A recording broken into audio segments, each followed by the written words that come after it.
Welcome to the Church of Mabus radio show. It's Friday night, 7:11 p.m. Central. You got Jay McNicholas here with us tonight. How's it going, Jay? It's going well. Got some eggnog ready to go. Eggnog. Careful with that stuff. And we Mercury retrograde starting today. I don't usually try to carry on about that kind of stuff, but there is something to it, torturous for sure. But tonight's It guest, seems to mess with our show more than anything else. yeah, sometimes it's mostly just like feels like you're going through a cheese grater for a while. But The wrong way. tonight's guest, Les Velez. How you doing, Les? Good to have you here. Great. Good to be here.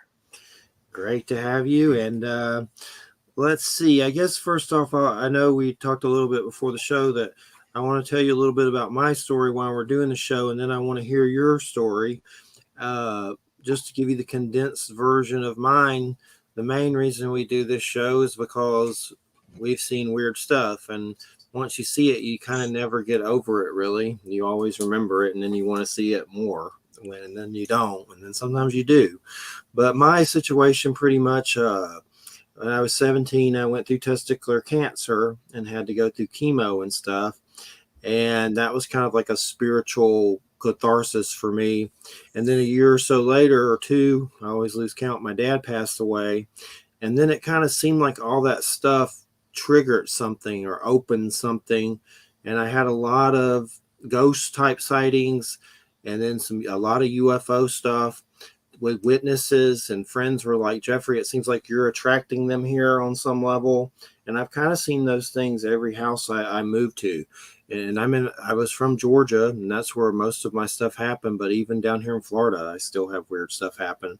But nothing quite like my Goldie Oldies when they all started. That's what I call them, my Goldie Oldies, the big ones that happened when it all started. But a lot of it was like stuff over the house. Like I don't go around saying I was abducted or anything. I don't know if I was. Maybe, that's a possibility because it does seem like there's been craft over homes, and maybe they were there for me completely. I don't know. Maybe they're making a stop in the neighborhood for everyone. I don't know. But you have to, you wonder, did they take me and do weird stuff to me? I don't know, but it's a possibility. But I honestly don't know. But I have seen some strange beings many times. I've seen beings of light leave my house down here in Florida as if they were in it, fly through the roof and go into the heavens, like two glowing beings of light. And I've talked to shamans, to UFO people, and there's so many different theories to what they could be, deceased loved ones, ETs, or I still don't know what they were, but I didn't feel fear or anything from it. But there's been some other experiences, seeing cloaked beings with a black box in the woods with a friend in Georgia, and some other stuff that's happened. And that's kind of why we do the show. And what's so strange is when I first started doing this, there was a time where I had some trouble getting interviews, and then I said a prayer and had a big UFO sighting, and it kind of correlated. And then I started having crazy luck, and next thing you know, I'm on the phone with Stanton Friedman and Nick Pope and weird stuff. It was like, is this like, are aliens giving me the hookup? It's like my luck changed, and there was a UFO sighting. So I do think there's something, they're a good one to maybe, this is about raising consciousness. And I certainly think there may be some that aren't good out there.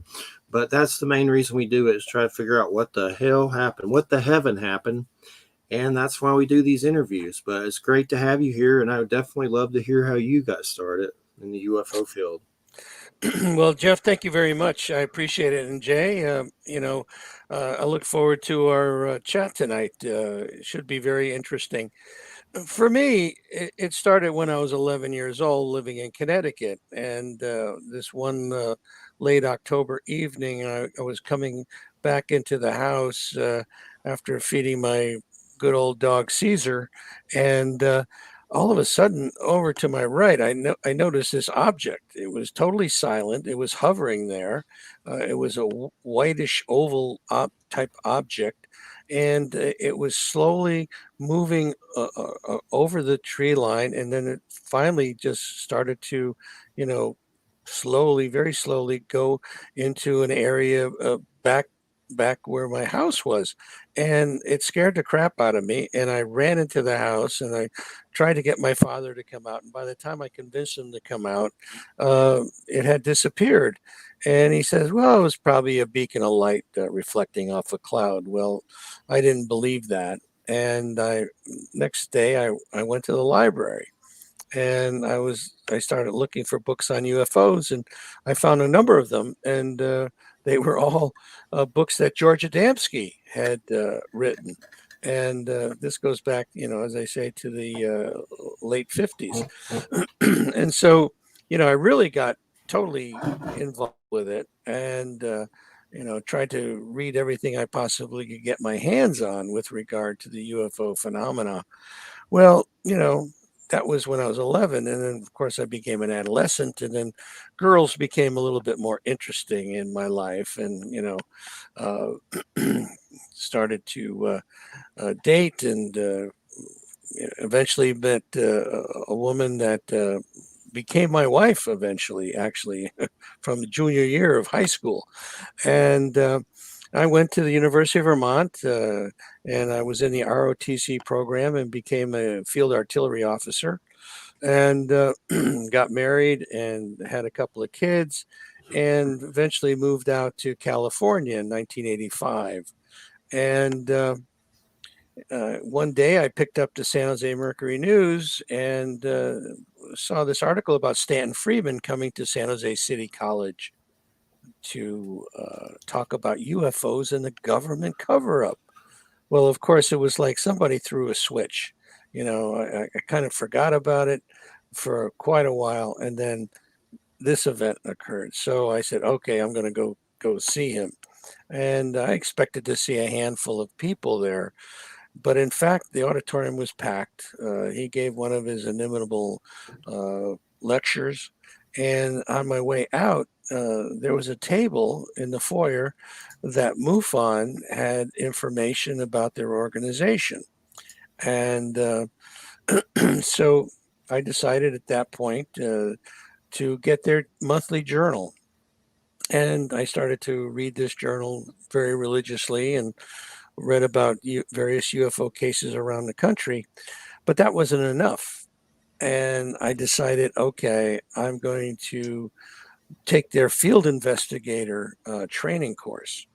And I did. I passed that. And next thing I know, I'm starting to investigate cases where people have had sightings. Well, the interesting part about that was the fact that not only did these people have sightings, but they also claimed to have contact with non human intelligences. And that really blew the doors open on this whole phenomenon for me. That these people were starting to tell me things about their experiences where they saw something, but then they had missing time and that they didn't know where they were. And, they came back with strange marks on their bodies and all kinds of things like that, you've probably heard a million times already. But the bottom line was that these people also said at the same time to me, "Do you know of other people that are having similar experiences?" And I said, "Yes, I do." And the next thing that happens is that I'm facilitating a support group in San Jose, California. So that experience, listening to these people, all whom have had these type of experiences, was phenomenal. I learned more listening to these people tell their stories about their experiences than any book I had picked up to that point. And of course, then the stories that came about were just, some of them were phenomenal. One of the cases that I had was a couple that were picnicking in a state park north of Santa Cruz. And they were coming out of the park near dusk, and they noticed this light over the ocean and the Pacific Ocean. And the light got bigger and bigger and bigger until it was literally over their heads. And it was a large triangular craft. Actually, it was about the size of a small Learjet in size. And this craft just moved silently, no noise, into a canyon behind where they were, and they noticed another light over the ocean, and the same scenario happened. This thing eventually got over their heads, and it was again this triangular craft that was about the size of a Learjet. And the first one, when they felt they were looking at it.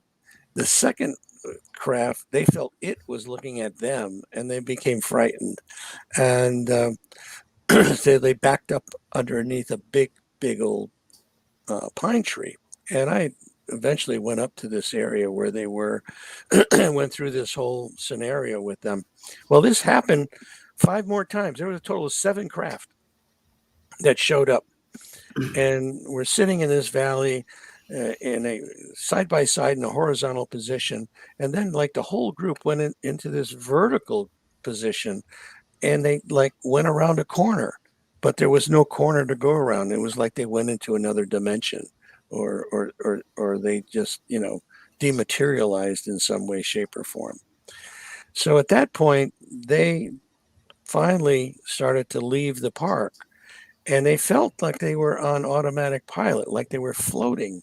And this area of the park, even during the daytime, is kind of treacherous. It's rocky, it's very dark. And so at night, it would be almost impossible unless you had, a lot of light, which they didn't have at that point. And they felt that they just started to go down this path. And that was the last thing they remembered until they showed up in a restaurant in a town called Pescadero 3 hours later.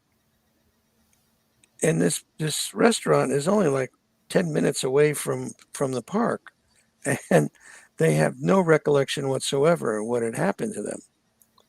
They eventually showed up at one of our support group meetings, and they had contracted a rash after this event, and they had gone to a doctor, and one doctor said, well, that area of the park is got a lot of poison ivy and poison oak, and but it's not that.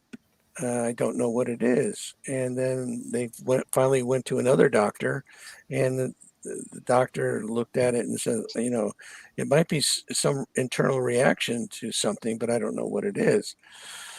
So they took a picture of it. They brought it to the support group meeting, and they showed it around. And almost without exception, each of the persons in the group had said that they had at one time or another had a similar rash. And so one of the people in the group says, well, I think I know what that's from. And so we said, okay.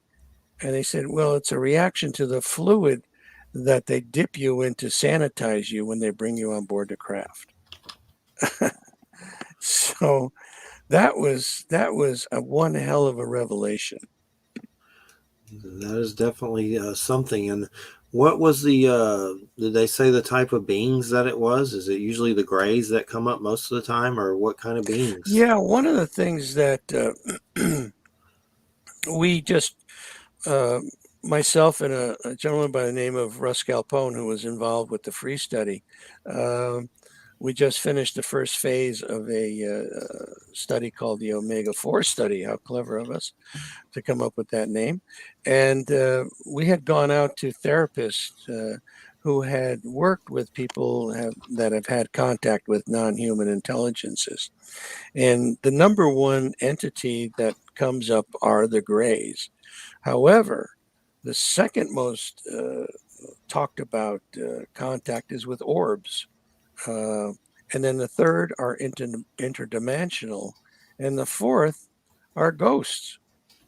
And so we found that there's a lot of connection between not only the UFO type of phenomena, but also of other types of paranormal phenomena that go on. And so it was interesting to see that, ghosts showed up and orbs showed up. But number one certainly was the grays. And, it almost seems like all the mantids and the reptoids and the Nordics and have this supermarket in the universe that they can go to, and they all utilize grays because almost without exception, every abduction talk about the grays, but then there might be a mantid in the background, there might be a Nordic in the background, there might be a you know uh, whatever you can think of in the background, but they all utilize grays. So it's like this universal supermarket that all these entities go to, and it's almost like going to your your Verizon store or whatever mobile carrier you're utilizing I and think in say, this I case it want the might be latest Terminex. Like iPhone. maybe it's Terminex. So they all these different UFO groups use the same bug catcher. Yeah. And, and what it is that basically they're all afraid of us in a way that, they don't want to interact with us directly, but they send it in the grays to abduct us. Because I've had instances even in the Opus support group, the Organization for Paranormal Understanding that I co-founded in 1994 to help people having paranormal experiences, that they've ripped arms off of these grays, and they've bit them, or they've hit them, and so you can imagine that these other entities are quite fearful of interacting with us in a direct basis. And wow, that's the first time I've heard a situation about ripping arms off of them. What did they say they reacted? Are they in pain, or was it just kind of like no big deal, we'll grow them back, Yeah, situation? it's like no big deal. It's like then they disappear, and then somebody else comes in. So you don't get a reaction, like screaming or anything like that, because there's never any sound that comes out of these things. Maybe every once in a while you hear some kind of clicking or buzzing that goes on, but most of the time it's totally silent. And some people have had the ability to fight them off, and so that's a whole nother ball game. It's definitely fascinating. Well, a lot of my being sightings have been like glowing beings of light, Hmm. and then the small hooded beings. And then I never really saw grays, but recently I was living with my fiance Christina, and we were doing hospice care at this house, and watching her grandmother who she transitioned a few months ago. And anyway, we had a situation where we saw some grays, and one of the situations was said she saw one standing over the bed at night over me. And then there was a situation where sometimes a lot of times I will go outside or stand at a window and close my eyes and let the white light from the sun fill me. You can see it. You go through your body, and it's kind of like a weird spiritual experience for me. And then I had done that, and then walked around the house and saw one standing in the room where the grandmother was. She was still alive then, but it was almost like it was astral or something. And it looked surprised that it saw me, and Hmm. kind of went like this, but it wasn't like physical. It was like it was like astral or something. It's hard to Hmm. explain, like a pink color, but you could see the shape of it. Hmm. And that was kind of my first experiences with those, and they definitely seem creepy. And just the fact that these beings may use them for puppets to do their bidding, that's even creepier. Right? It's Oh yeah, like yeah. Dracula.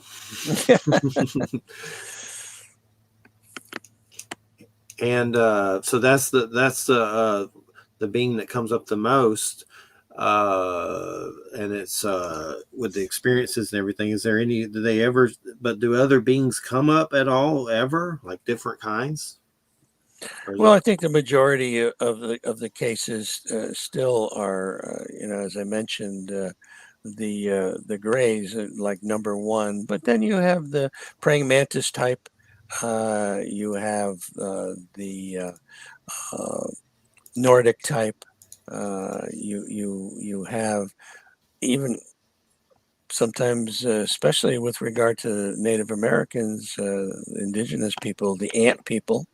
Um, and and supposedly there's a multitude of species that are visiting us, and people have described various other types of entities. Whether it's the reptoids, the mantids, the Nordics, etc., seem to be like the number, 1, 2, 3, 4 combination that shows up. But the thing is that these people that are having experiences often feel that they're going crazy, and then they go to a psychiatrist or a psychologist, and they find out that they're not. So then what's going on? And that's the $64,000 question, as they say from the old game show. uh, that is it something that is real? Is it something that is surreal? It certainly is.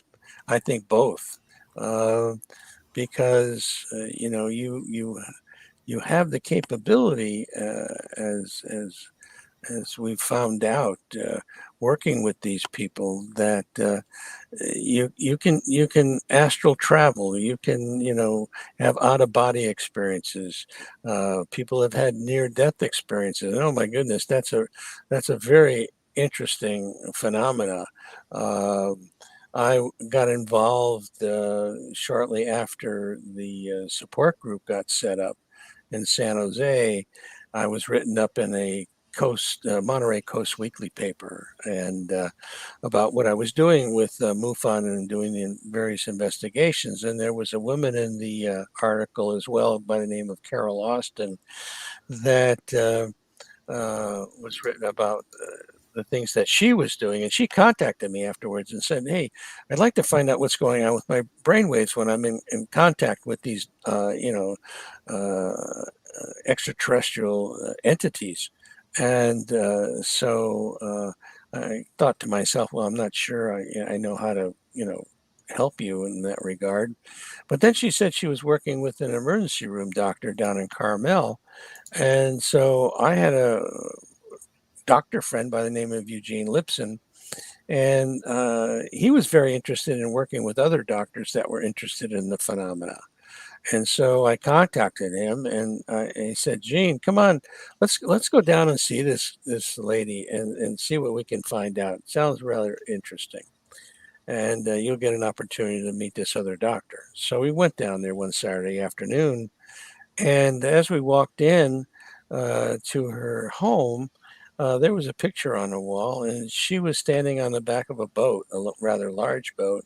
And I asked her, I says, "So, what's this all about?" And she says, "Oh, yeah, I was down in the Caribbean with these guys, and we were treasure hunting." And I said, "How were you, working with these guys treasure hunting?" She says, "Well, I was in contact with the captain of the galleon that had gone down in the Caribbean." And so that started the afternoon off, and she continued. She started to tell us things about ourselves that there was no possible way that she could know anything about us, really, because I'd never had any contact with her before that, and certainly not with Jean. and and so we came away from that afternoon saying, how could we possibly help a person like that? And that was the afternoon that we hatched the idea of Opus, the Organization for Paranormal Understanding and Support, which in 1994 became a nonprofit 501c3 organization recognized by the IRS, which always cracks me up because paranormal and IRS is like an oxymoron of some sort, but maybe not. Uh, so, um, and we've been doing what we've been doing, and the mission, simply put, of Opus is to help people having paranormal experiences. And we're not just focused on the abduction phenomena, but you know spiritual awakening, poltergeist activity, things of that nature. So we have people that consultants that can address those various areas. But the two main things that we've found has been very helpful with these people that are having experiences like yourself, Jeff, is the fact that we have an online support group, which is totally confidential. If you go to our website, opusnetwork.org, there's a support button there where you can click that, fill out a short, very short form, and ask what it is that you're looking for. And most of the times, the people are looking to be part of the online support group, or they're looking for a hypnotherapist. And so we have resources that we can point people to help them in that regard. But the online support group is, we have almost 300 people in it now from around the world that are talking 24/7 to one another about their experiences and asking questions.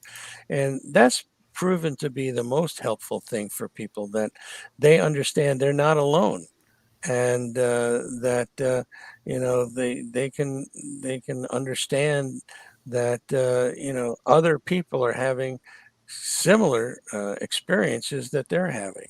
And so it's proven to be quite helpful. And finally, after a number of years of people cajoling me to write a book, I put one out this past August that's on Amazon, called The Unknown Other and the Existential Proposition of Alien Contact. And in it, I try to cover the bases. If someone was just picking up a book and trying to understand what all of this is about, especially the abduction phenomena, we go from physical aspects, psychological aspects. We talk about the writing that people are doing. We talk about the marks on the body, the implants.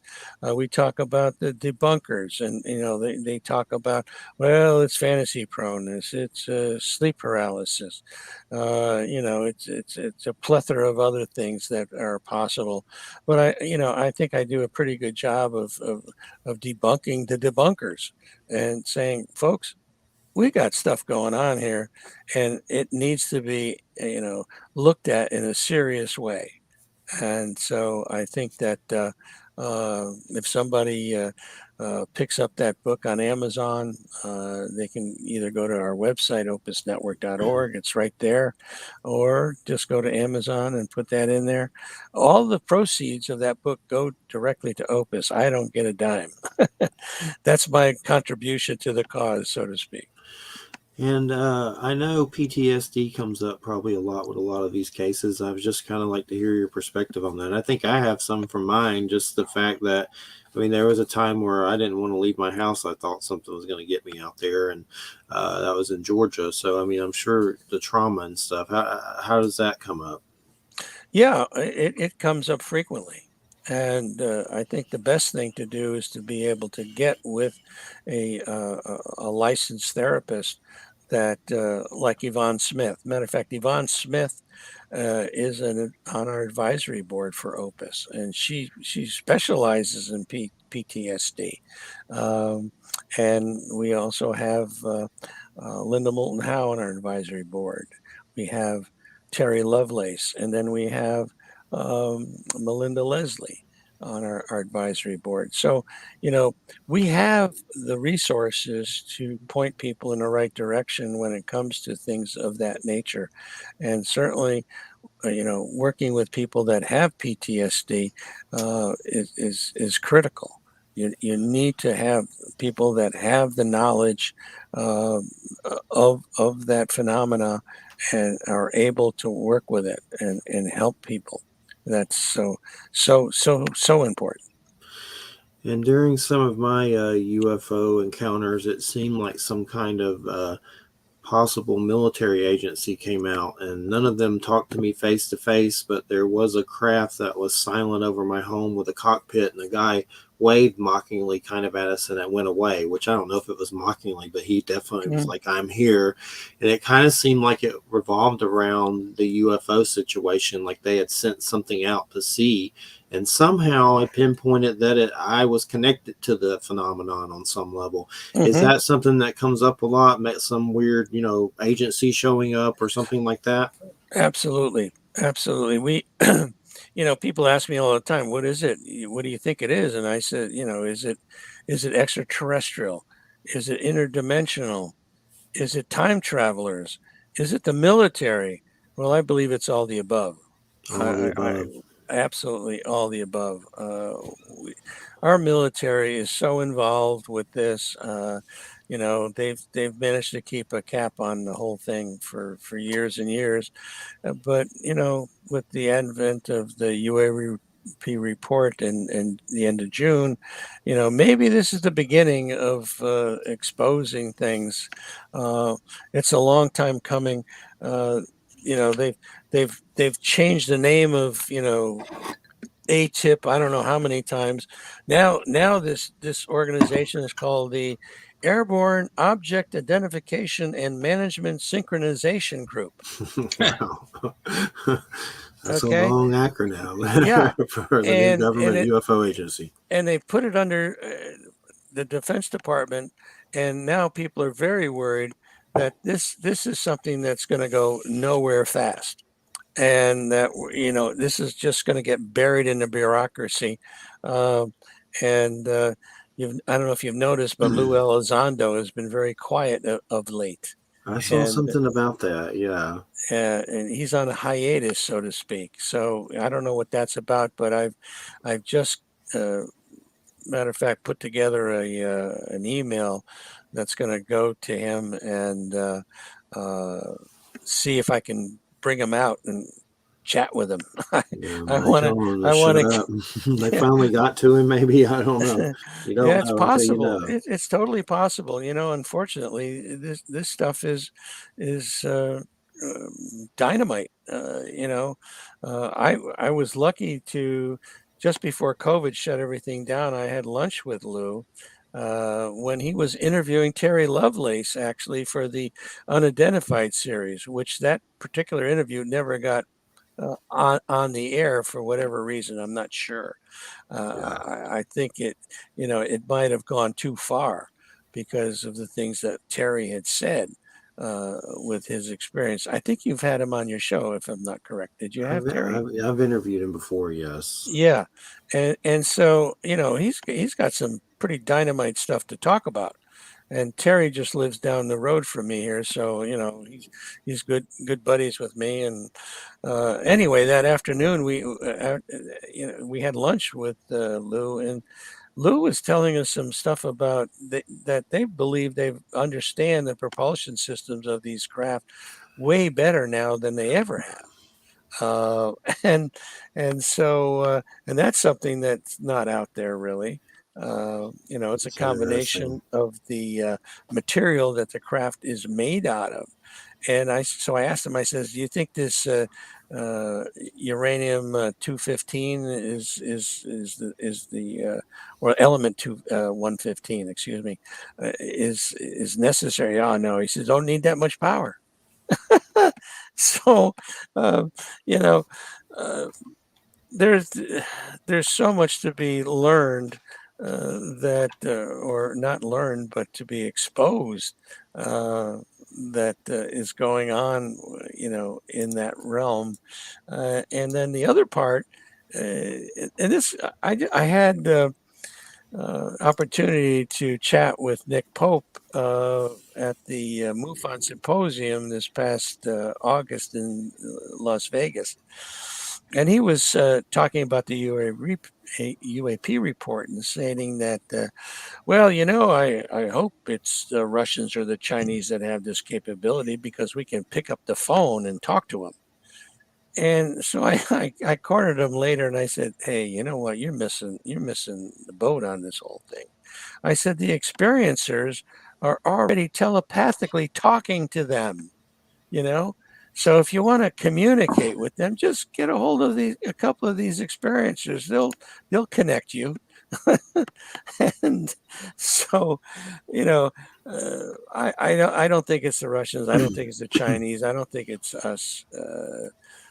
To a certain degree. Although now that my mindset is actually changing a little bit on that regard, I think that we certainly have capabilities. You know, if you believe what the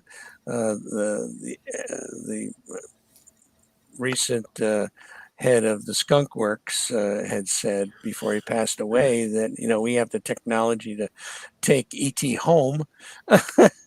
Um, so maybe there some of these things are ours, but I really believe that this has been going on for centuries and eons, and so it was definitely before we had the technology to do that. And so I believe, yes, we're being visited. We're not alone, folks. And then if you believe the that Israeli general that published a book, which is not in English yet, about the fact that we are in contact with these aliens. They're here. We're working with them. We have bases on the moon. We have bases on Mars. And again, if you would ask me 5 years ago if I believed that, I would have probably said no. But now, we have this quote unquote space force. And so all of a sudden we have a space force. And so, you know, there's a Yeah. lot more out there that is to be found out about for sure. One of the things I've noticed, and I'm kind of curious to your perspective on it, but I've seen a lot of the exopolitics stuff, and a lot of that I'm like, okay, yeah, right. But maybe I'm wrong, but it's just kind of hard. Some of it, like for instance, they just said something about the cabal went to Antarctica and surrender. Now the Liberation Light Force or whatever's in charge, and evil's conquered. It's like that's the newest story. Maybe that's true, but I don't know. I just have a little trouble with it. Some of it Yeah. seems kind of far out there. Yeah, I think there's a lot of stuff that's out there that is a little hard to digest. Yeah. Linda Howe's had a program on the Antarctic, and that a couple of people have come forth. The military people have talked about uncovering a base down there that is probably millions of years old and Yeah. was still active. And when you hear things like that, it's mind bending, but at the same time, what a great place to bury something, Yeah. uh, that we would probably normally never go to, and so Yeah, something's going on there, but you got to have yeah, discernment with some of the goofier stuff for sure, and be uh, careful for sure. absolutely, absolutely. I got a story for you that you might find interesting. I had Jesus Payon Jr. on, and he's one of the characters on that show Breaking Bad. He's one of the Hmm. big Mexican cartel dudes, Uh-huh. Gonzo or something. But he has a YouTube channel called Breaking Bigfoot, and he gets Hmm. amazing Bigfoot stuff that will just like surprise you. Like you can see their nose and mouth. He gets UFO stuff too. But he was on the show, and he said that he was taken aboard a UFO, and the guy seems very honest and cool. I mean, it doesn't seem like he'd be making it up for any reason. And I was like, wait a minute, what did you say? He goes, I was aboard a UFO. And then Hmm. here's this thing. He said after that pillow, and then they wanted him to draw the propulsion systems. And if it happened again, and it didn't happen again, but that's a weird story from the Breaking Bad dude. Yeah. Story. That was Well, pretty many fascinating. people that have had experiences have, been certainly brought on board craft. Some of them have even had the ability to drive the craft. They've they've been at. Do you want to drive the craft? Sure. Okay, here you go. Yeah, you know, I'd say and yes. yeah, of course. Give me that Um, wheel. Terry Lovelace's story too. I mean, he was taken on board a craft. They went around the backside of the moon. They saw all these facilities back there, and all this kind of stuff. And Terry's not a nutcase. He's definitely not. I mean, he's the ex attorney general, assistant attorney general for the state of Vermont. He's a lawyer. I mean, he's practiced law for many years. He definitely doesn't have a psychopathology. So what the hell is going on, folks? It's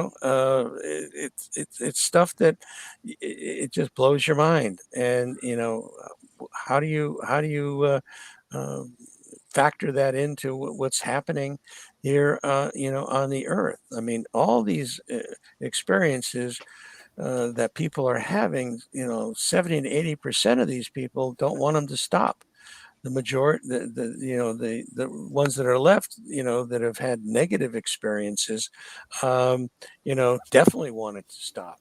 And people have asked me, so do you believe like Bud Hopkins and Jacobs that they're all bad, or like Greer that they're all good? And I think we have just like we have here on the earth, we have good people and we got bad people. And I think we got the same thing going on up there. We have good aliens and we have bad aliens. And I think even within the species of aliens, that you Mhm. probably have good ones and bad ones as well. So it's a very complicated mix that's going on. It's very difficult to definitively say one way or the other. And then, Yeah, definitely. And then when people like, try to label whole races as evil, like all the reptilians are evil. I mean, that's kind of yeah, like genocidal behavior. They're doing the yeah, whole race is yeah, evil. It's the same yeah, propaganda they did in the Cold War. They had us convinced as teenagers that all Russians were fat and ugly and wanted to kill Americans, and then you've come to find out that's not the case at all. I mean, it's yeah. completely the opposite. Oh, yeah, exactly, exactly. And, you know, we're so tribal here on this planet, unfortunately, that it's going to probably take another millennia or two before we get to the point where, we stop, these wars, and you know, people in the support group that Opus has, we've been talking a lot recently about some big things coming down in the near future that are quite negative. And um, there was a clairvoyant out of Bulgaria who passed away. I forget her name. She passed away, I think, in the late 60s. Talked about the fact that in 2027, that an asteroid would hit the Earth that was guided here by the aliens. So, folks, you know, and she predicted the 2001 9/11 incident, and she hit it right on the nose. Was she Uh, was she Russian? Is that Baba Vanga no, she lady? Bulgarian, Okay, Bulgarian. yeah. It said, okay, yeah. I Yeah, see her right here. It says she's revered in Russia, and then yeah, there it goes, Bulgarian. That's her, yeah, Baba Vanga. She's like yeah. blind, like a Right, blind prophet lady. right. Yeah, and so um, I can only hope she's totally wrong. Yeah. But unfortunately, a lot of these people, you know, the especially the abductees, the experiencers, come away from these experiences with psychic ability. This woman that I mentioned you earlier, Carol Austin, that we had gone down to see in Carmel. Um, she had had a near-death experience and became very psychic afterwards. Um, and you hear story after story. There was a doctor, a female doctor, that had been on a kayaking adventure down in South America and went over a falls and got trapped under the falls for 30 minutes. Now, most people, when you're underwater for 30 minutes, you're not going to survive. And she saw during this period of time these entities, and it felt very loving and warm, and so she basically decided, okay, I'm done. I'm going to go with you people, whatever you are. And they said, no, no, no, you can't go. You can't go. You have things to do. And then they told her this fact, which blew my mind, that her son, who was a child at that point, would die when he was 18 years old.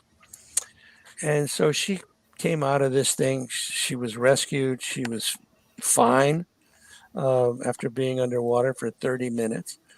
And later on, when her son turned 18, he did die in a car accident. And Mm. so these psychic abilities, and I have a friend up in Canada who's a psychic, and she's worked with police departments and finding bodies, and she's also worked with people that have had, family issues. And this one particular issue was with a woman, and she was working with the woman talking about her particular issues, but she stopped her and said, "Hey, look, you need to be really pay attention to your son, because I see that he's got real problems, and he may commit suicide." And she said, "Oh, no, no, no, we know all about him. He's going to be fine." And da da da da. Long story short, he finally committed suicide. So where where is that coming from? How do psychics tap into this timeline? Or is there a timeline? There is no timeline. It seems like time and space is irrelevant. Uh, you know, they can tap into anything, anywhere, anytime. Definitely fascinating when psychics come true like that, for sure. One thing I wanted to ask, and then I'm sure Jay's got some questions, is I told you I'd seen these beings of light many times Hmm. with my physical eyes. I've seen them in the heavens. I've seen them leave my house, and I'm just kind of curious. Does that come up often? Beings of light, is that something that comes up a lot? Oh yeah, yeah. We have we have portals opening up in people's rooms, and these beings come through that are light beings. Portals. Yeah, the portals. All of a sudden, a room will start to light up in a yellow light or a blue light, uh, and yeah, I've orbs show up and fly around the room, and you know, uh, Joe Firmage had the experience of a blue orb going into his body, and afterwards, he got so involved with the whole UFO thing for many, many years. And I don't know what the hell he's doing these days, but Mm. um, anyway, yeah, beings of light, interdimensionals, orbs, you name it.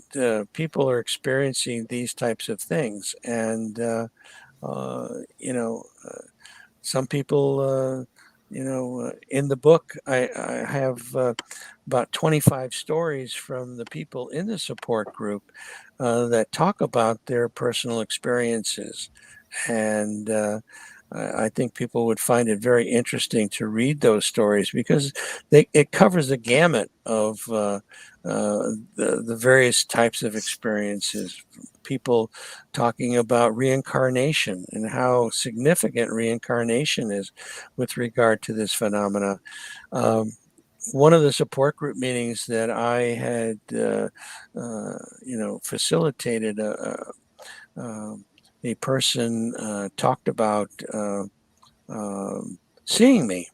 And I said, "Oh, you're at a UFO conference?" He said, "No, I saw you on board a craft." I said, "Really?" I said, "Okay." I kind of blew it off. And it was like a year and a half, 2 years later, that another person said, "I saw you." And I said, "Where? UFO conference, grocery store, or whatever?" And he said, "No, no, no. I saw you sitting on this bench naked on board the craft, and you were freaking out, and they told me to go over to calm you down." And so at that point, I decided that I'm going to go get regressed. And I had three separate regressions, and none of the regressions showed up with anything regarding alien contact. However, I had multiple past lives, uh, which each one of them affected me to the extent that I mean, I was dissolving in tears talking about it. And so uh, somebody, I told this story to, and they said, you know, maybe you were abducted, but it was an abduction in a previous lifetime. And so perhaps this person also was reflecting on something that might have happened in a previous lifetime. And one of the stories by Adam in our book talks about his conversation with the aliens and reincarnation. And he talks about how they abduct people and how they basically disassemble your atoms and then reassemble them when they bring you back. Uh, which then goes to the fact that, well, some people feel that they're astral traveling, they're having out of body experiences, but Yeah. then other people are talking about the fact that they're having real body experiences, that they get on board a craft and fluids are taken out of their body, semen or eggs are taken, things of that nature. There's a plethora of phenomena and experiences that are going on that are mind-boggling, and we don't have the answers to what the hell is going on. Yeah, it's definitely interesting. If they're going to abduct us, at least give us some clothes, bro, for sure. Don't just leave us around naked up there. That's what I wonder. I wonder about stuff with me psychological, if that's happened, and I just don't remember it. And that's why Mm-hmm. I'm so crazy now. but there's definitely, But Jeffrey, you're not crazy. You are experiencing a phenomena that you know more and more people are experiencing. I mean, if you think about the Roper organization back in the early '90s, that Bud Hopkins and David Jacobs uh, put together with the funding of Robert Bigelow, uh, they found that there was like 6 million people back then that supposedly had been abducted, and this is a worldwide phenomena, and it's a lot later now since the '90s. Can you imagine how many people have been abducted, and what's the purpose of that? What's the purpose of abducting us? If you believe David Jacobs, there's this hybridization process going on. And what's the purpose of that? Is it to take over the planet via, this means where, hey, they don't have to come down and, shoot their ray guns or anything like in Mars Attacks, which I just saw again today. God, when's the last time you saw that movie? It is a hoot. Yeah, Mars Attacks is like It's fun been to a watch. I while. saw it a year. I saw it earlier in the year, I think. But the Yeah, comics yeah. are a trip too. But I have a book that's filled with those tops cards. It's just like a hardcover book, and you flip through it, and it's just got the tops cards in it, and it's pretty, Uh-huh. Oh pretty, yeah, pretty. top cards. Yeah, Yeah, sure. that's a trip. Someone from the chat, Michelle Millions, is asking, is there any support group or doctor for someone that possibly has had a visit, then years later discovered they may have had an implant? I was just going to see, maybe you want to give your link again to one of them. Sure. What was your link? Yeah, people should contact us at opusnetwork.org. Opus, OPUSNETWORK.org, O-R-G. And you can hit the support button, and we'll try to help you out as best we can. Cool. Yeah, Jack Nicholson in Mars Attacks. That takes the cake for sure. For sure. Anything with old Jack Nicholson in it. It's a good one. But at the same time, uh, that movie has a lot of interesting points in it that on a more serious note, you can see the conflict between the people that are saying, oh, they're all good, we're gonna, they're coming here to help us, save us, and then you got the people on the other side, let's nuke them right now, let's nuke them right now and get Yeah. rid of them, you know and so you see that conflict going on, and then you see the technical aspects of the whole phenomena. um, there's a whole nother level on that movie that's very interesting. Tim Burton. That was definitely a good Tim Yep. Burton for Yep. sure. And I know there's a lot of comics. I've never read any of them, but I've seen them. They look crazy as hell too. Like there's weird crossovers and stuff, like Yep. Batman versus Mars Attacks or something weird like that, for sure. But a shaman told me that some of the dead can travel. I don't know if he said some of, but he said the dead can travel in spears of balls or orbs on Hmm. some level. And at one point, I had an experience where I saw some pyramid crafts parked over some power lines just floating in the air with a friend, and a golden ball of light came out of them. And I remember it coming towards us, but I don't remember much more. And I remember asking that dude later if he remembered that years later, and he didn't even remember it. And he was right there, and I know we saw it. So that was kind of weird too. Like, you Yeah, don't remember that? That was pretty big, man. He didn't remember at all. that happens often, where you'll have two people or even a group of people standing there observing something, where only one of the people in the group sees it. And is that a physical ability? Because our visual spectrum is this narrow, and yet there's all kinds of things out here if you spread that out. And some people have a broader spectrum capability to see things. But then again, is this more of a spiritual thing, where some people are ready to see something like this and others are not? And I think that it's a combination of both. That you have a physical aspect to it, but also a spiritual aspect to it. And I think this whole thing that we're talking about is a spiritual journey that people are having. Jeff, you're having a journey that is very spiritual. And I don't mean religious; it's spiritual. It's an understanding that you've probably changed a lot since you've had these experiences, and in a positive way, I would think. And yes, it's scary. It can cause a lot of stress, but at the same time, if you understand that you're not the only person that's having these kind of experiences, then it takes a lot of pressure off, I think. And so one of the things I would recommend, if you want, hit our site and join the group. Definitely. We'd love to Well, have you. so definitely, I'll check it out as well. We got someone asking when will Jay speak in the chat. Did you see that, Jay? No, Jay can't speak. It's Yeah, sorry, he he'll not can. No, come I, on I Jay stage. don't. can jump in at any time, but now if he wants to ask questions, he can ask them I wasn't anytime. looking at that thing He's there. not my servant or anything, but he can jump in anytime. Jay, please ask some questions to make Yeah, I actually had a good Randy one happy. about the different wounds that we find, and you mentioned the implants and whatnot. But the story that intrigued me about the different wounds and you hear about them through almost every abduction story.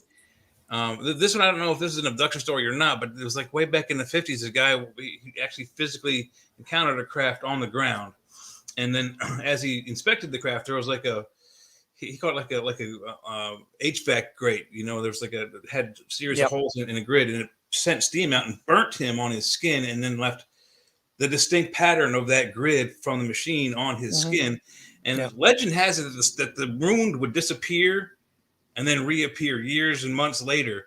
Do you have any experience with that? With the wound being caused by a UFO and then disappearing and reoccurring in the exact same place year and year and year again? Yeah, there's, you know, one of the things I talk about in the book, James McCampbell, who's a physicist who I knew very well and actually was part of the MUFON group up in Northern California, talks about the effects of microwave energy, gamma ray energy, X-ray energy that these craft exude, and that it also explains a lot of the capabilities of these craft. And so a lot of the physical aspects that people talk about uh, can be related to microwave type energy. And so certainly he was hit with that.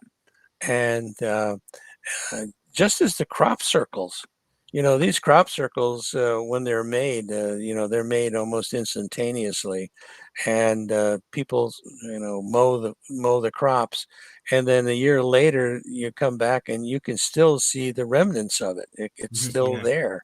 you can see it. Uh, It's the shadow of it. yeah, exactly. So it's the same type of a thing with humans too. Um, I think that gentleman, that was a case up in Canada that happened to, and Maybe. I think he eventually succumbed to his injuries from being close to that craft. Well, he was. Yeah, So I believe he was actually diagnosed with radiation sickness as well. I mean, yes, he had been right. radiated, so Yeah, yeah, exactly. yeah. So, that that's the kind of thing that uh, you know.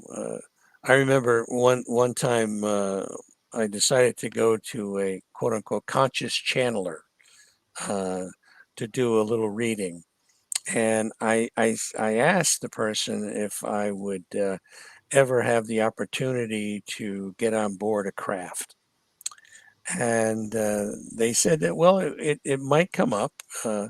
And I said, well, should I get on board?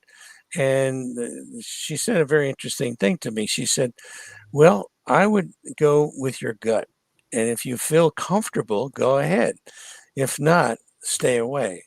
And that's the way I've always treated this whole phenomena, in a way where if I get involved with a group or a person or something, I go with my gut and say, yeah, this doesn't feel right for me, or yeah, this is a possibility. Yeah, you gotta go with as many of your senses as you can possibly rally to understand some of this stuff. But there are aspects of it that is just impossible to really get your arms around.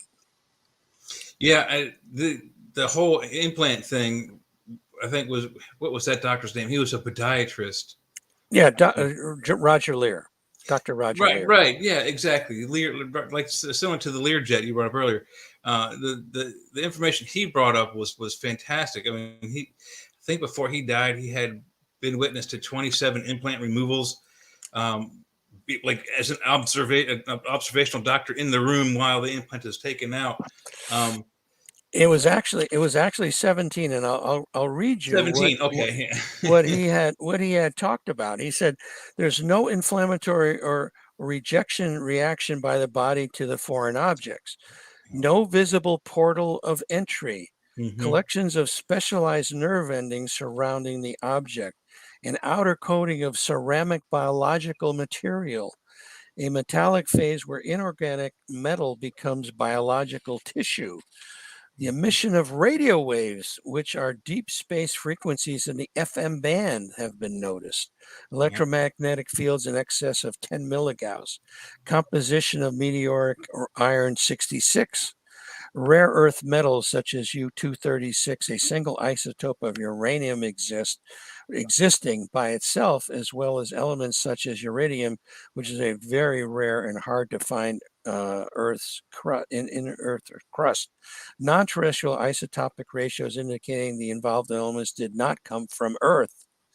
The existence of carbon nanotubes and gold spheres. I mean, the stuff was just mind blowing. What he actually came up with, and The data he came out with, and then also the data that Dr. John Mack came up with, because most of his research is all based on the alien abduction phenomenon.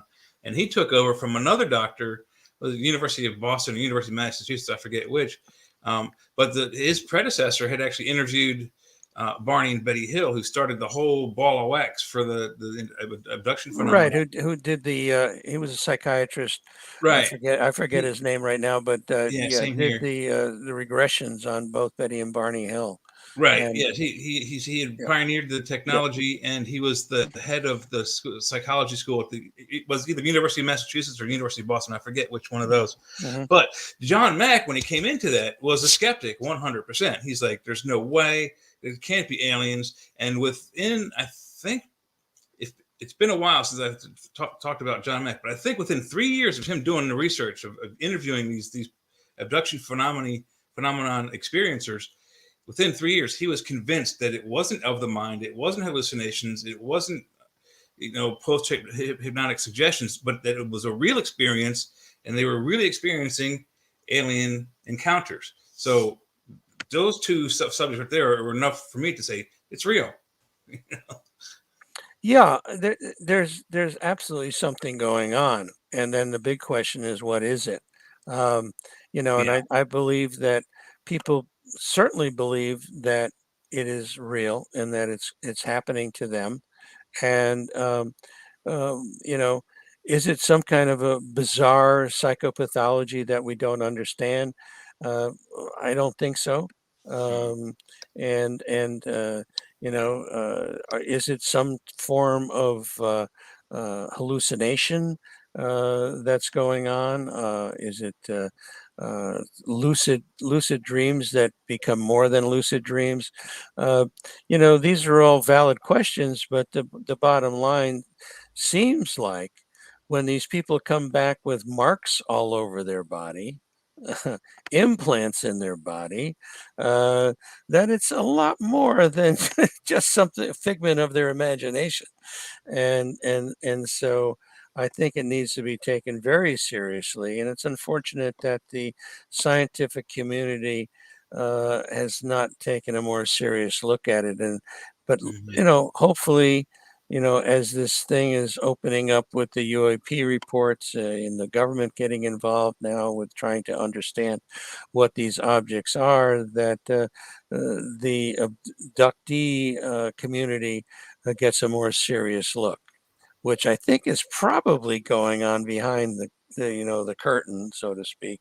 That the government is very much interested in what these people are experiencing, and to that end, uh, Kit Green and Gary Nolan from Stanford University, have interviewed a number of experiencers, and they talk about the part of the brain, the connections between the caudate and the putamen area, where there's a lot more connections in people that seem to have psychic abilities, and is this the old chicken and the egg, where, are these people been modified by the aliens way back when, manipulating their DNA, their genes, or is this something that's awakened by these experiences in these people? And certainly, it's a family thing. Jeffrey, have your family members, your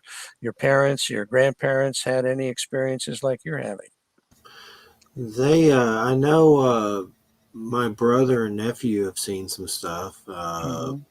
at times with me, but as far as that, I don't recall anything. I do remember my dad, who's passed, saying he saw some like Native American chief ghosts before, and he didn't drink or do anything. He didn't, use drugs or anything, and he saw that, and I always thought it was kind of weird because it was something he normally, would not kind of bring up that kind of stuff.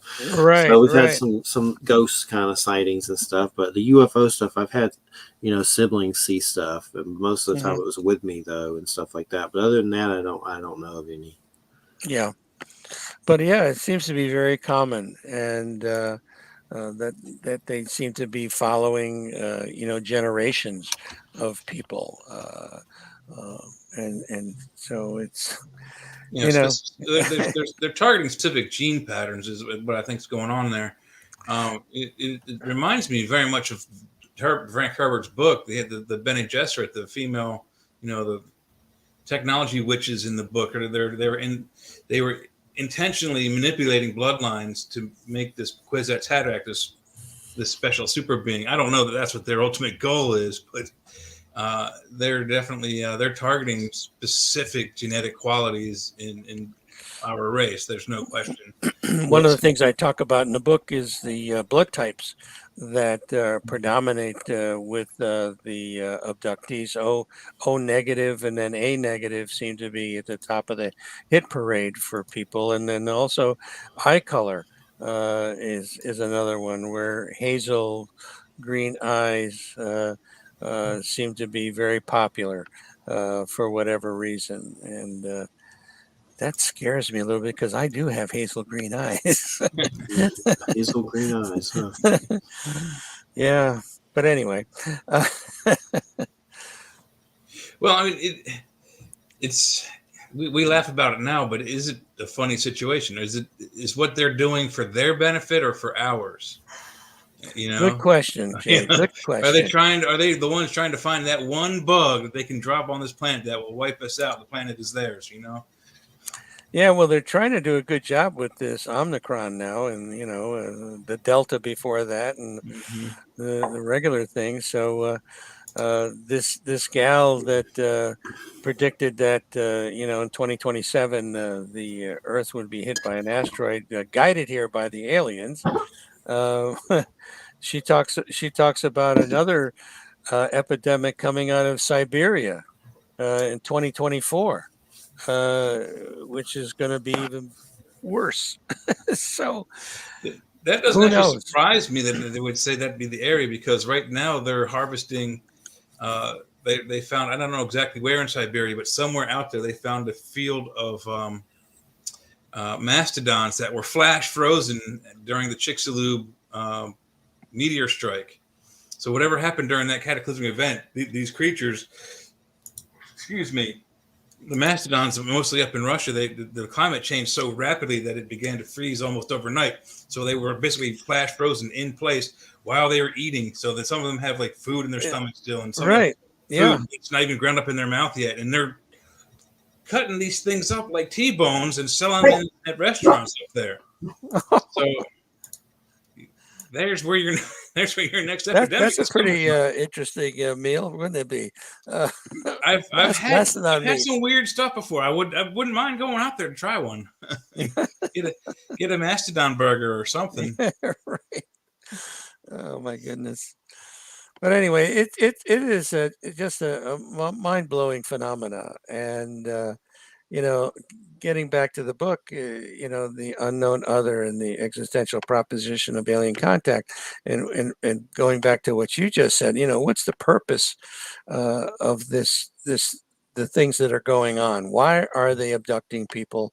Is it for their benefit, or is it for some type of takeover that's eventually going to happen here? Mm-hmm. What a clever way to do it, by hybridizing and then basically integrating themselves into us.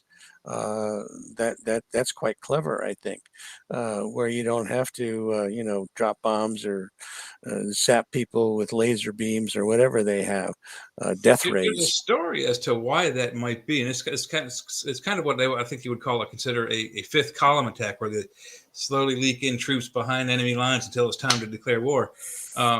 But allegedly, and I don't have any proof on this, it's just throughout the years of finding out things, allegedly the Greys, who are doing most of the abduction and doing most of the experiments genetically, they consumed almost all the resources on their home planet.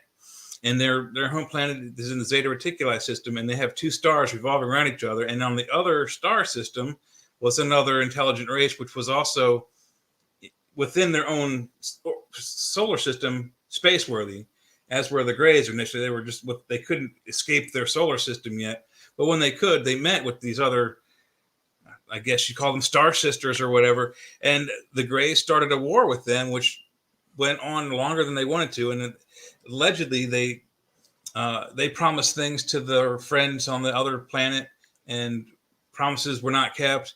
And it's a lot of that is mirrored with what's went on in the 50s with Eisenhower, who allegedly gave them carte blanche to abduct people and created sort of a treaty called the Greada Treaty with them to garner technology from them given to the U.S. government, Right, in order for them to do their experiments without being observed or questioned. So it seems like a pattern with them, that whatever it is that they're trying to trying to do, whether it's consume the entire planet, or maybe they're like the Borg, they just want to collect all the cool technology within the universe. I don't think it's in our best interest. I really don't. Yeah.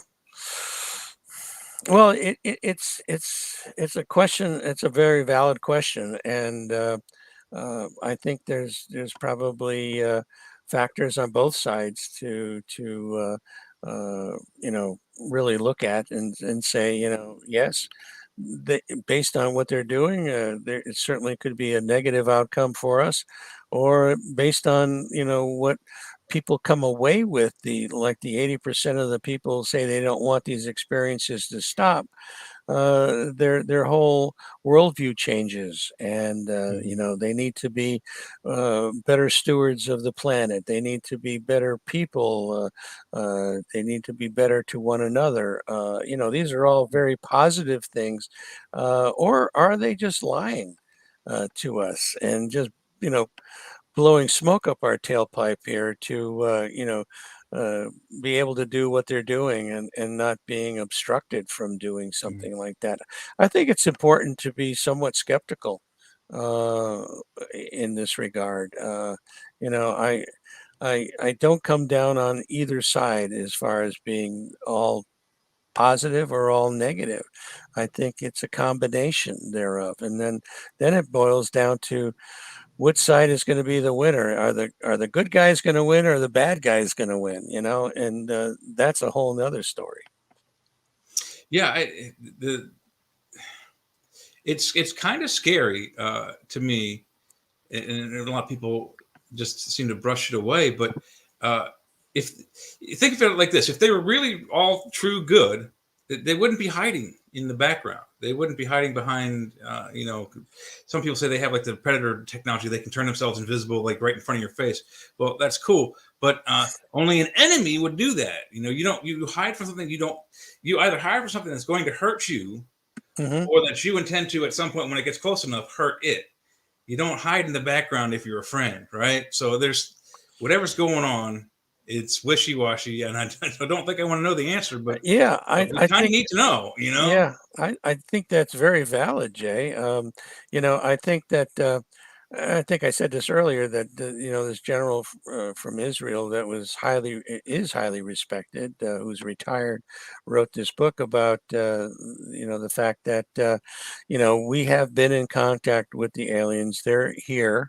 We have bases on the moon, on Mars, but the aliens don't want to show themselves at this point because they say we're not ready, whatever that means, and that we Most of us aren't. don't We understand probably are. space. Yeah. So, there's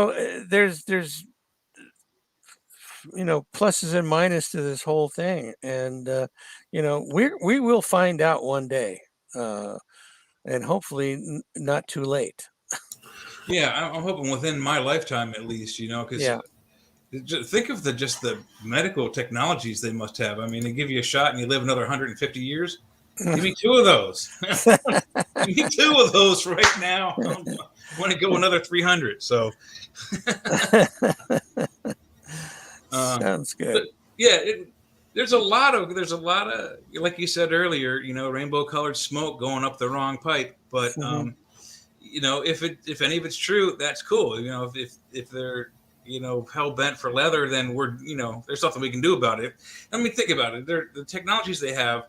It's been allegedly predicted that they have somewhere on the order of 1,000 to 10,000 years advanced history on us. So just think of the type of they've got scientific fiction weapons we haven't even imagined yet in their possession. If they wanted to take over this planet, they could do it like that yesterday. Yeah, and so that's not the goal. Clearly, something is. That's the scary part. Is what is the damn goal? Why are you being so secretive about it? And maybe it's good, maybe it's bad, maybe it's both. Yeah. Yeah. Why would they want to wait to take over? They could have done this eons ago, when we were, still climbing trees and, grubbing around in the dirt for grubs or something, Yeah. And had our thumbs down where our wrists are. Yeah. Yeah, exactly. They could have done that, eons ago. But now we have technology. We have the atom bomb. Look out, folks. So somebody talked about that today too, in the support group, that these missile silos that have been shut down. And that the aliens will not let us go to war, to throw nuclear weapons around, because they have that capability to do it. But then don't forget Hiroshima and Nagasaki. We were capable of doing that. They didn't stop us then. So I don't think they were prepared to stop us then, but allegedly, they as soon as they dropped the first, well, they had enough to make 3. They blew up the first one to make sure that the device worked, and then they dropped the other 2. We may have caught them off guard. I don't know, but allegedly, and I'm not a physicist. I'm not a quantum scientist, but according to alien testimony, what else can you call it? That the nuclear weapons, when they go off, disrupts the subspace continuum in some form that makes travel for them difficult or causes some sort of problems on their end. And I don't see how us lighting off a candle here on this side of the galaxy affects them 5,000 light years that way. But that's what they say. No, it's it's a real mind bender, as far as trying to understand the possible physics of any of this. But we have scientists today that don't believe that we can go faster than the speed of light, or these aliens don't have the capability to go from Zeta Reticuli to here, in a nanosecond. But then you take a look at Star Trek Discovery, and their spore drive, where they can instantaneously go anywhere they want to go. Yeah. These are just some things that I'm sure, based on the fact that their technology is so far advanced, that they probably have already figured it out.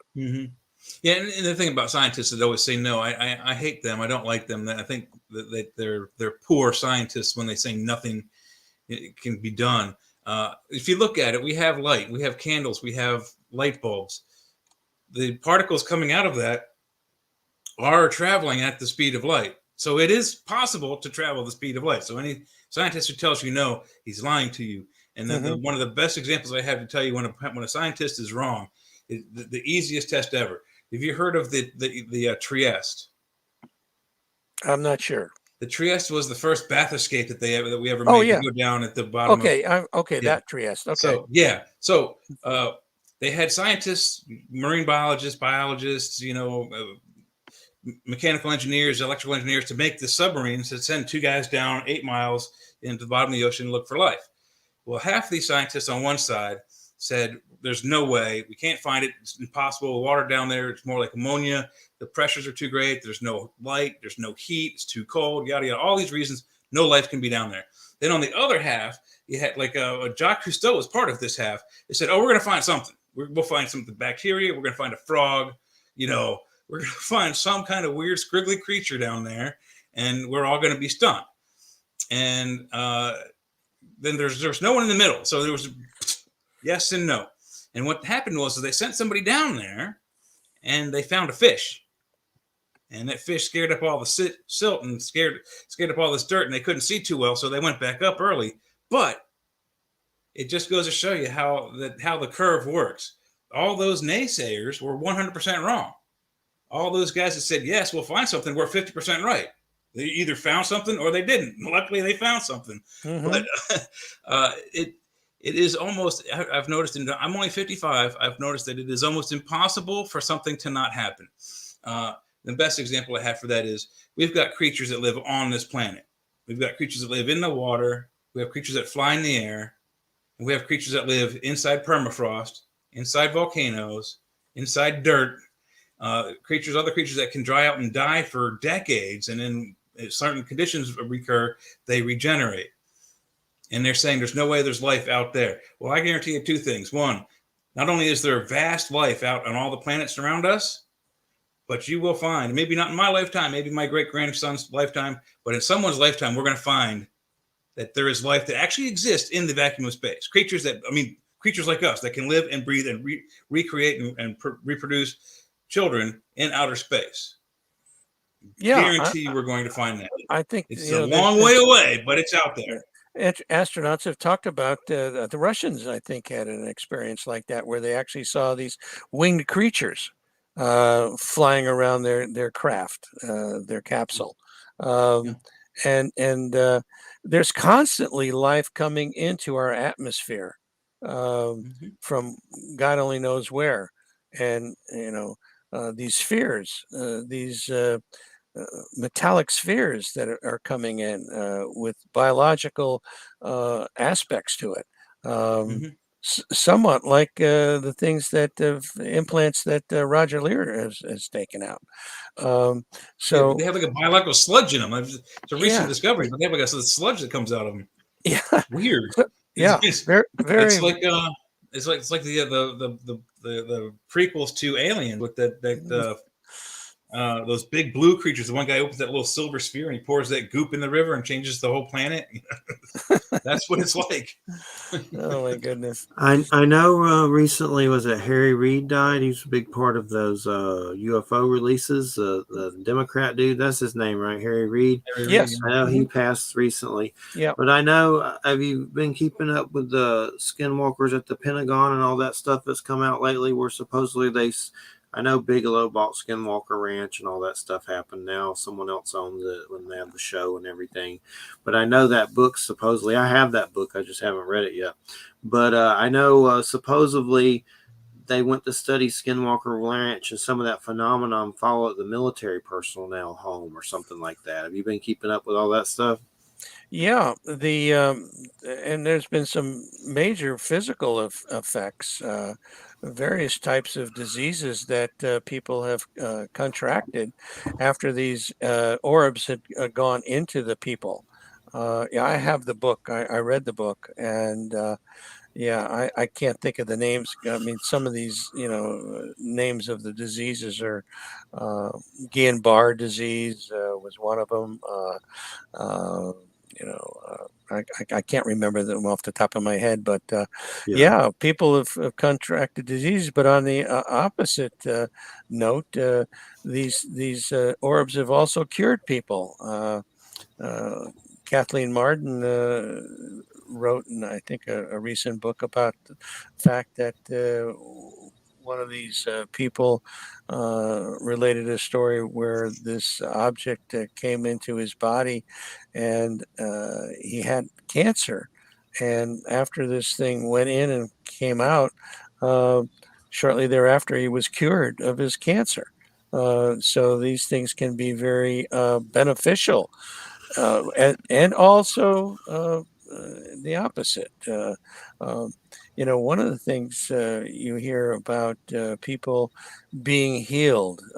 I was flying back from a MUFON symposium in Richmond, Virginia. This is years ago, and I was sitting next to a woman who turned out to be the head of St. Jude Hospital and doctor. And she related a story to me that happened before she was the head of the St. Jude Hospital. it's his dog. And bark, bark, bark. And she talked about this woman who had cancer, and she was going to be operated on the following morning. And so the doctors came in that morning and ready to wheel her in to surgery. And she said, I don't need to have the surgery. And they said, well, what are you talking about? And it says, well, I don't have it anymore. Well, wait a minute, And so they figured she was freaking out, and they said, "Well, look, let's go in and we'll just take another X-ray and make sure what's going on." So they did, and it was gone. And they said, "Well, so how did you know that you no longer have the cancer?" And they said, "Well, they came last night and they cured me." So, um, and it's amazing. I had the opportunity also in this past August to talk to Robert Salas, the major that was in charge of the missile silos at Malmstrom Air Force Base. He's been on Uh, before. It's a good one for sure. yeah, Yeah. and he and his wife both have been abducted. They've both had experiences. And I don't know if people know that, but so I had an opportunity to sit down and talk with them. And his wife afterwards became a healer based on that contact. Wow. And many times you hear people coming away from those situations becoming healers And so not only getting healed, but becoming healers.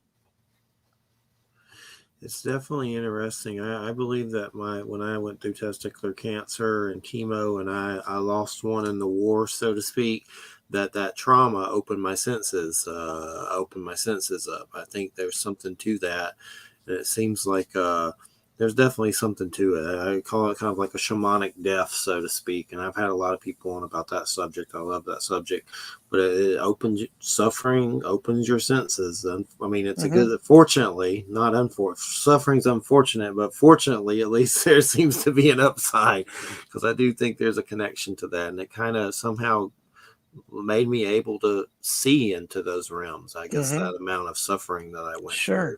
It's definitely fascinating for sure how that works.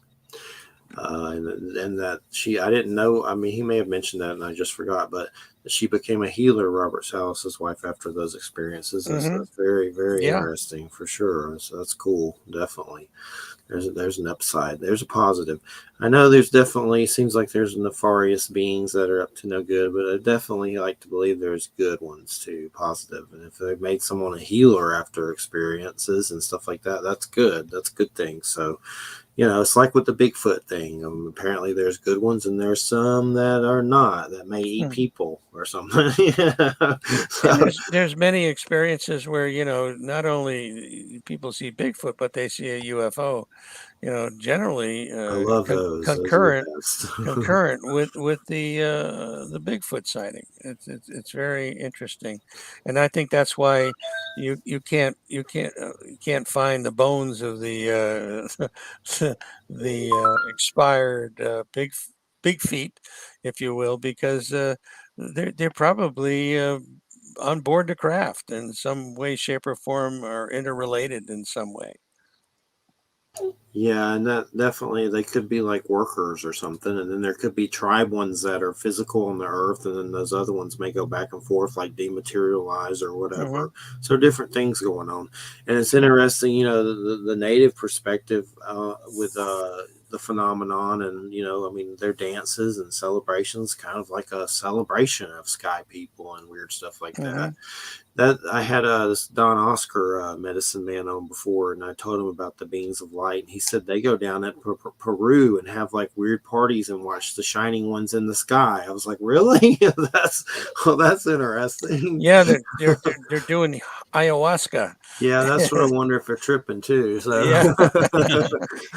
which It it seems to help. helps. It Yeah, seems it to help. opens your It puts you, senses. it So opens you up. Yeah, just like yeah, a little bit of marijuana every once in a while. exactly. We got Well, it in hey, Florida. I got to say something that brought up a good idea that you guys were just talking about. The reason why you don't find the bones, and there's a couple of reasons. I kind of like the one that it takes about a week for the body to disintegrate if it's not found. But it's always been speculated by most Bigfoot researchers that they carry off their dead, especially if they're not near home. Like if they're traveling between Camp A and Camp B and they die in between, it's been said they carry their dead off. Jesus Payan, you talked about him earlier, Jeff. We had him on the show. One of the stories he's got on a big, it's like a whole decades long thing with this family in Bigfoots. Apparently, they bought this house and they didn't know that it had been built on like sacrificial land, or sacred land. And so the Bigfoot would come by and bother them quite frequently, and not in a nice way. And then eventually, towards the end of the story, the husband that lived in the house, he had his rifle ready. And when the Bigfoot came to bother his family, he came out and started shooting at them. And allegedly, he says he clipped one and it probably killed it. But he noticed just before they were out of range of his rifle that two or three came back for the one he had shot and picked him up and took him with them on their way through back to the woods. So the question is why don't we find their bones? They are either disintegrating rapidly within a week, maybe or less, and then what's left is trace amounts, maybe a knuckle, maybe a fingernail, or their bodies are carried off by surviving relatives and buried. Yeah, it could certainly be a possibility. There's no question about it. But we don't know. We we just don't. don't You know, know. too difficult to tell. But if they're as advanced as they're suspected to be, they're probably at the stage of sacrificial burial. So when Uncle Lefty goes away, they probably bury him and have a ceremony. So Hmm. That would be nice. That would be a nice thing to do I, for them. You know, I think they're it it I think they're it at least at that level of yeah. sophistication. I just hate these guys that go out and they say, well, we're going to get us a Bigfoot today. We're going to shoot his ass, and Yeah, that's horrible. I Hmm. think that's absolutely horrible. I mean, it is. what's the mindset? And that I think that's why the quote unquote aliens utilize grays, because they're so damn afraid of us. we we get some wacko that has a weapon, and starts shooting up everything.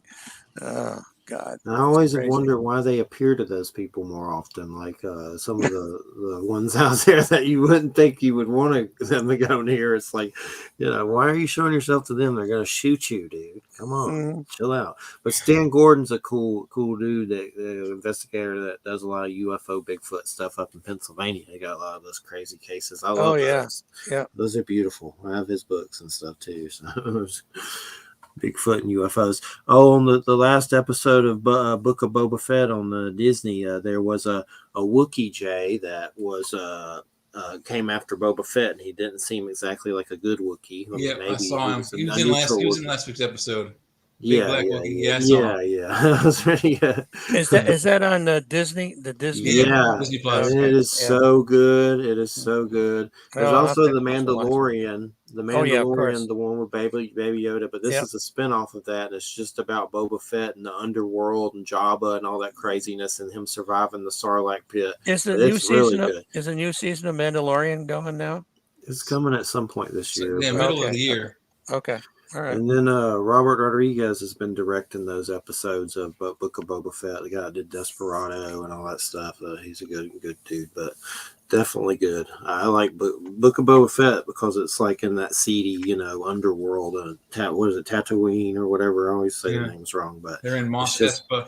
yeah. Boba Fett takes Jabba's place as ruler, as the crime, like the mafia dude. So he's like in charge of it. But it's definitely a blast. I love it. It's worth watching for sure, no doubt about it. Well, so give us some more of your. We got about 7 minutes or 8 minutes or so, but let's get your main links again, Les, so we Yeah, can get those out. yeah. For anyone interested in checking us out and what we do, and we have a full explanation of our mission and things of that nature. We also have various interviews that I've done with people like Melinda Howe and Terry Lovelace and other people.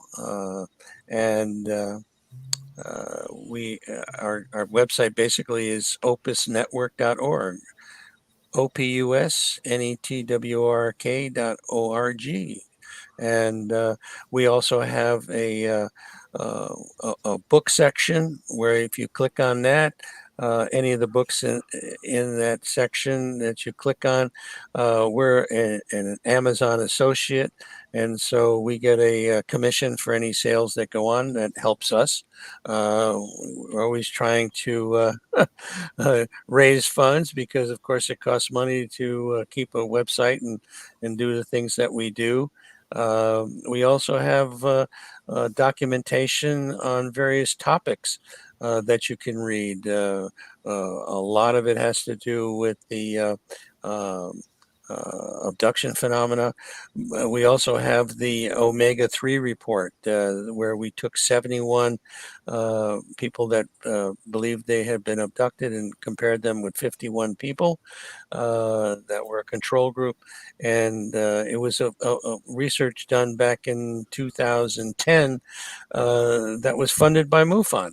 And so I was the main investigator and on the project, or the facilitator for it. And you'll find some very interesting facts about these abductees. That number one, they did not have any psychopathology. They weren't fantasy prone, and they had differences in their temporal lobe activity. which is a factor that's quite interesting. And so, if you read the report, I think you'll find that to be something that you'll get some more information out of. So we have a wealth of information there, various resources, and of course the support button on there. If you're looking for help with your experiences, whatever they may be in the paranormal, give us a shout, and we'll be happy to help. Definitely sounds interesting. I'll check it out some more for sure. For some reason, I know we talked about some Norse type aliens. What are those, like the Palladians and stuff like that? But I've always thought from a fiction horror point of view, like Norse Viking berserker aliens that come and, like, you know, ransack the earth like Mars Attacks kind of thing, or something like that. But you know, with the Vikings, I mean, just looking at how they conquered and stuff, you have to think about, you know, these races too. I mean, surely there would be some out there like that, and they would have already, you know, got us by now or did something. Well, Which it's they interesting got us. in the book I have a picture of the Nordics, and they're very pleasant looking. They look like you and I, very well built, especially the females, and you know, they seem to be in the background, and kind of, you get the feeling that they're involved, but on what level we're not quite sure, because the praying mantises seem to be the ones that are the real controlling factor in any of these abductions, uh, and but you don't hear. I mean, people see them, but you don't get a lot of information with regard to their attitude. And one of the things that we just finished up the phase 1 of the Omega 4 study, where we went out to therapists to get their opinions on their clients that have claimed to have contact with non-human intelligences. So now we're going to go out to those clients to get their feedback. And so one of the things, you know, we're very much interested in is to get the attitude and the overall personality of these entities, and try to better understand them. Is something that I think will be quite interesting. The praying mantis ones creep me out for some reason. It's just something about it. Yeah, yeah. Can you Once you imagine? see a 9-foot tall praying mantis in their bedroom, I mean, Yeah. you know, no Nobody. thanks. You know, they generally are, you know, like to eat people. Yeah, it's like the Oh, Christopher Walken communion movie where they're on the bus or whatever, and he's like, yeah, whatever he yeah. says to him. Yeah. Christopher Walken. And don't forget, after praying mantis's mate, the female chews the male's head Yeah. off. Right. Off, like, right. Yeah. Yeah. Exactly. So how much more would they do it to us? Well, we scared the shit out of people now. So Yeah. Well, mostly they just, I know there's that painter guy, and I just forgot his name, but I had somebody on about his documentary, David Huggins or Higgins, and he paints all the alien things, but there's praying mantises, and he claimed he had a sex situation. He seems pretty like he's telling the truth. But oh there's yeah, yeah. Love and Saucers, and he does all the paintings. David Yeah, Huggins. Hutchinson, I think. Yeah, is his yeah. name. Yeah. Okay. I've had someone on that did the documentary, the dude that made the documentary, but those are some pretty, there's actually one painting where there's a little Bigfoot in there, like a little small one with red eyes. So those are some interesting paintings. I know you can get the book of all those paintings and look through them, and it's by this lady from Israel. I forget her name, Farza, something like that. But the book she did with him. Well, Les, it's been great having you on. I've really enjoyed it. Thank you. Thank so you very much for having me. Appreciate it. It's been And, great. yeah. Thank you. And just don't forget, people, please check out our book, The Unknown Other and the Existential Proposition of Alien Contact, because you'll help us help people in that regard. Definitely, and I'll check that out for sure. And I hope you get some Book of Boba Fett hookup at some point. Yeah, well, I'll be checking that out right after I hang up here. That dude that's in there, his name's like Tamara Morrison. He's a big New Zealand dude. He plays Boba Fett, but born on the same day as me, Capricorn, December 26th. And bald, rocking the bald. That's right. He does a Yeah. good job. A lot of sand people in there too. But I hope you enjoy it. It's worth the watch. Well, All right. I'll tell you a quick little story. We can do this after you stop the show, but about Dan Aykroyd. Oh, okay. Well, go ahead. Well, you can do it real. If you can do it Real quick. Yeah. Basically, I was written up in a MUFON journal, and one of the questions in the journal was, "Who would you like to meet in MUFON?" And I said, "Well, I'd like to meet Dan Aykroyd." And so, about a month after the article came out, I got a call from the head of MUFON, and he says, "It would be okay to give Dan Aykroyd your contact information." I said, Cool. "Hell yeah!" So, another month or two goes by, and I'm working in the garden or something, and I get a phone call, and it's Dan Aykroyd. Awesome. So we start talking, and I find out that he's had experiences. His mother has had experiences. His father wrote a book, and a matter of fact, a book about ghosts and mediums, and that's what a lot of the Ghostbusters was based on. And so he Cool. eventually sent me the book. All right, that his father wrote, and oh my God, fascinating stuff, absolutely fascinating stuff. I'll have But to check that book out. I think I've seen it, but I meant to get it and never did. But I'll check that out. That's cool. Cool Dan Aykroyd story. yeah, We there appreciate you it. go. Thank you. All right, man. All right. Have a good Thanks weekend. a lot. I appreciate it. You're Thanks. welcome. Take care. Everybody have a good weekend. Good You night, too. everybody. Bye bye.